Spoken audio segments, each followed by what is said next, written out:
Assalamualaikum warahmatullahi wabarakatuh.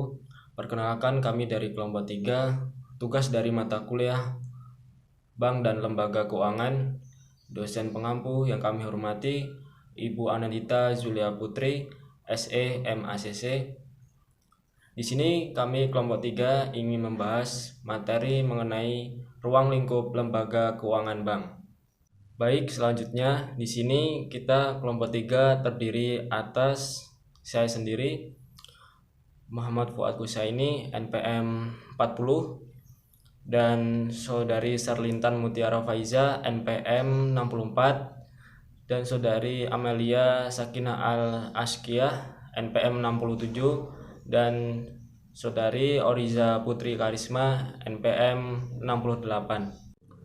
Baik, selanjutnya saya akan menjelaskan mengenai materi pengertian sejarah Bank Indonesia.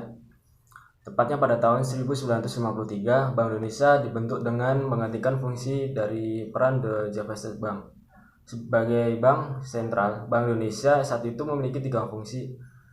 Fungsi utama yaitu di bidang perbankan, di bidang moneter, dan sistem pembayaran. Pada tahun 1999, Bank Indonesia memasuki era baru dalam sejarah sebagai bank sentral independen yang memiliki tugas dan wewenang untuk mencapai dan memelihara kestabilan nilai rupiah. Tugas tersebut ditetapkan Undang-Undang Nomor 23 Tahun 1999. Selanjutnya, saya akan menjelaskan mengenai pengertian bank. Menurut Undang-Undang RI Republik Indonesia Nomor 10 Tahun 1998 tentang perbankan, definisi bank adalah badan usaha yang menghimpun dana dari masyarakat dalam bentuk simpanan. Selain itu juga menyalurkan dana kepada masyarakat dalam bentuk kredit atau bentuk lainnya dalam rangka meningkatkan perusahaan yang bergerak dalam bidang keuangan. Sejarah perbankan. Asal mula dikenalnya kegiatan perbankan adalah pada zaman kerajaan tempo dulu di daratan Eropa.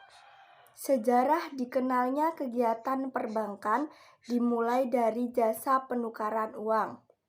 Kemudian dalam perkembangan selanjutnya, kegiatan operasional perbankan berkembang menjadi tempat penitipan uang atau kegiatan simpanan.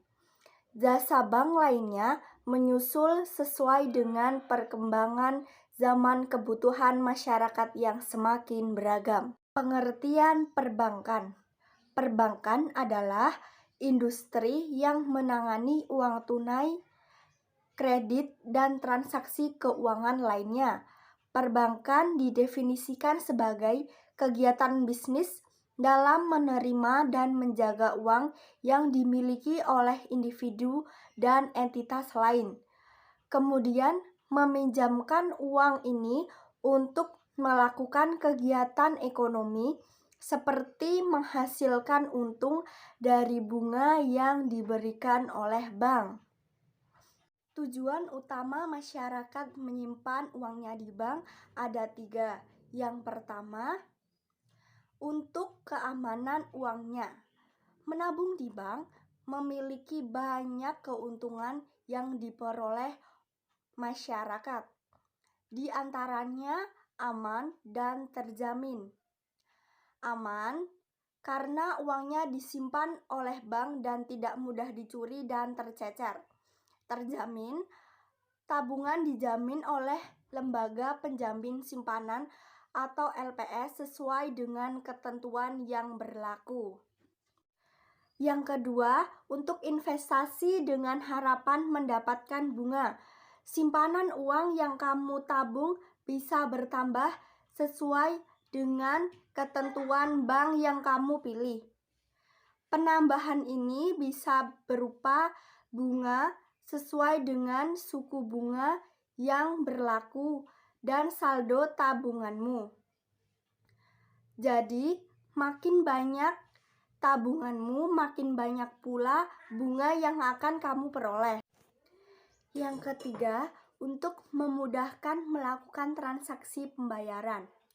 Dengan menabung di bank, kamu bisa lebih mudah bertransaksi, baik transfer, tarik, atau setor tunai, pembayaran, dan lain-lain. Semua bisa kamu lakukan dengan mudah melalui ATM atau aplikasi m-banking di smartphone kamu. Kesehatan bank. Kesehatan bank sendiri dapat diartikan sebagai kemampuan suatu bank untuk melakukan kegiatan operasional perbankan secara normal dan mampu memenuhi semua kewajibannya dengan baik, dengan cara-cara yang sesuai dengan peraturan perbankan yang berlaku. Kesehatan bank mempunyai aturan sebagai berikut. 1. Bank wajib memelihara tingkat kesehatan bank sesuai dengan ketentuan. 2. Bank wajib menempuh cara-cara yang tidak merugikan bank dan kepentingan nasabah yang mempercayakan dananya kepada bank. 3. Bank wajib menyampaikan kepada Bank Indonesia segala keterangan dan penjelasan mengenai usahanya menurut tata cara yang ditetapkan oleh Bank Indonesia. 4. Bank atas permintaan Bank Indonesia wajib memberikan kesempatan bagi pemeriksaan buku-buku dan berkas-berkas yang ada padanya, serta wajib memberikan bantuan yang diperlukan. 5. Bank Indonesia melakukan pemeriksaan terhadap bank. 6. Bank wajib menyampaikan kepada Bank Indonesia neraca, perhitungan laba rugi tahunan dan penjelasannya, serta laporan berkala lainnya, dalam waktu dan bentuk yang ditetapkan oleh Bank Indonesia. 7. Bank wajib mengumumkan neraca dan perhitungan laba rugi dalam waktu dan bentuk yang ditetapkan oleh Bank Indonesia. Untuk menentukan kondisi suatu bank biasanya menggunakan analisis Chamels. Aspek-aspek penilaian berdasarkan metode Chamels sendiri meliputi 1. Aspek permodalan. Aspek penilaian yang dinilai adalah permodalan yang ada di dasar kewajiban penyediaan modal minimum bank. 2. Aspek kualitas aset, yaitu menilai jenis-jenis aset yang dimiliki oleh bank. Penilaian aset harus sesuai dengan peraturan oleh Bank Indonesia dengan memperbandingkan antara aktiva produktif yang diklasifikasikan dengan memperbandingkan antara aktiva produktif. 3. Aspek manajemen. Kualitas manajemen dilihat dari kualitas manusianya dalam bekerja. Dapat pula dilihat dari segi pendidikan dan pengalaman dari karyawannya dalam menangani berbagai kasus yang terjadi. Aspek dinilai adalah manajemen rentabilitas dan manajemen likuiditas. 4. Aspek likuiditas. Bank dapat dikatakan liquid apabila bank bersangkutan dapat membayar semua utang-utangnya, terutama simpanan tabungan, giro, dan deposito pada saat ditagih, dan dapat pula memenuhi semua permohonan kredit yang layak dibiayai. 5. Aspek rentabilitas, yaitu ukuran kemampuan bank dalam meningkatkan labanya. Bank yang sehat adalah bank yang diukur secara rentabilitas yang terus meningkat. 6. Aspek sensitivitas, yaitu pertimbangan risiko yang harus diperhitungkan berkaitan erat dengan sensitivitas perbankan. Sensitivitas terhadap risiko ini penting agar tujuan memperoleh laba dapat tercapai, sehingga akhirnya kesehatan bank juga terjamin. Selain menggunakan metode Chamels, penilaian kesehatan bank dapat disesuaikan berdasarkan dengan Surat Edaran Bank Indonesia Nomor 13 PBI 2011 tanggal 25 Oktober 2011, yaitu bank wajib melakukan penilaian tingkat kesehatan bank dengan menggunakan pendekatan berdasarkan risiko atau risk-based bank rating, yaitu dengan menggunakan 1. Penilaian profil risiko.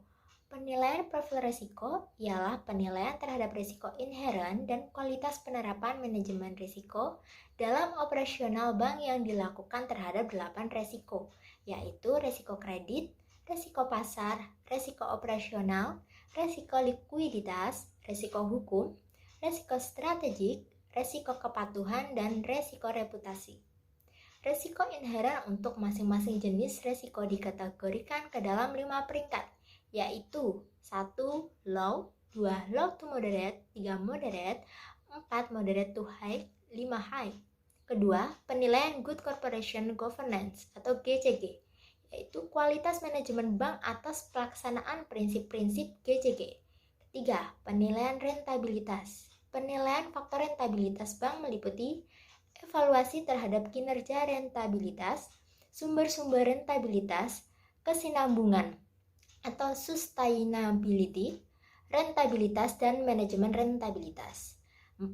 Penilaian permodalan. Penilaian atas faktor permodalan meliputi evaluasi terhadap kecukupan permodalan dan kecukupan pengelolaan permodalan. Pelanggaran aturan kesehatan bank berdasarkan Undang-Undang Nomor 10 Tahun 1998 tentang perubahan atas Undang-Undang Nomor 7 Tahun 1992 tentang perbankan, yaitu mengenai 1. Pemegang saham menambah modal. 2. Pemegang saham mengganti dewan komisaris dan atau direksi bank. 3. Bank melakukan merger atau konsolidasi dengan bank lain. 4. Bank dijual kepada pembeli yang bersedia mengambil alih seluruh kewajiban. 5. Bank menyerahkan pengelolaan seluruh atau sebagian kegiatan bank kepada pihak lain. 6. Bank menjual sebagian atau seluruh harta dan atau kewajiban bank kepada bank atau pihak lain. Rahasia bank. Pengertian menurut umum. 1. Pasal 1 angka 16 Undang-Undang Nomor 7 Tahun 1992 tentang perbankan. Rahasia bank adalah segala sesuatu yang berhubungan dengan keuangan dan hal-hal yang lain dari nasabah bank yang menurut kelaziman dunia perbankan wajib dirahasiakan. 2. Pasal 1 angka 28 Undang-Undang Nomor 10 Tahun 1998. Rahasia bank adalah segala sesuatu yang berhubungan dengan keterangan mengenai nasabah penyimpanan dan simpanannya. Selain itu juga, bank adalah bagian dari sistem keuangan dan sistem pembayaran suatu negara. Bahkan pada era globalisasi sekarang ini, bank juga telah menjadi bagian dari sistem keuangan dan pembayaran dunia. Faktor yang mempengaruhi tingkat kepercayaan masyarakat terhadap suatu bank yaitu 1. Integritas pengurus. 2. Pengetahuan dan kemampuan pengurus baik berupa pengetahuan kemampuan manajerial maupun pengetahuan dan kemampuan teknis perbankan. 3. Kesehatan bank yang bersangkutan. 4. Kepatuhan bank terhadap kewajiban rahasia bank. Undang-Undang Nomor 7 Tahun 1992 dan Undang-Undang Nomor 10 Tahun 1998 mengatur rahasia bank. 1.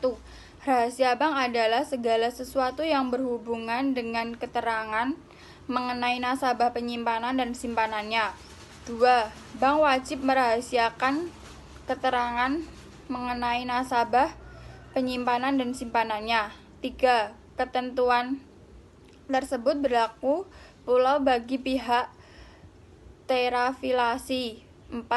Pihak terafiliasi adalah A. Anggota Dewan Komisaris, pengawas, direksi atau kuasanya, pejabat atau karyawan bank. B. Anggota pengurus, pengawas, pengelola atau kuasanya, pejabat atau karyawan bank. C. Pihak yang memberikan jasa kepada bank. D. Pihak yang menurut penilaian BI turut mempengaruhi pengelolaan bank. Pengecualian terhadap rahasia bank. 1. Kepentingan perpajakan.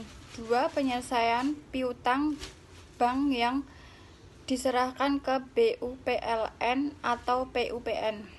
3. Kepentingan peradilan dalam perkara pidana. 4. Perkara perdata antara bank dan nasabahnya. 5. Tukar-menukar informasi antara bank. 6. Antar permintaan persetujuan atau kuasa dari nasabah penyimpanan yang dibuat secara tertulis.